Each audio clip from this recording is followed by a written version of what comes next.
Picture composition.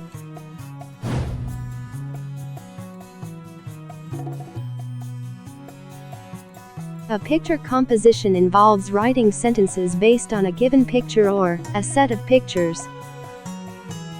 The writer carefully observes the given picture and describe it in the form of a story or composition. For example,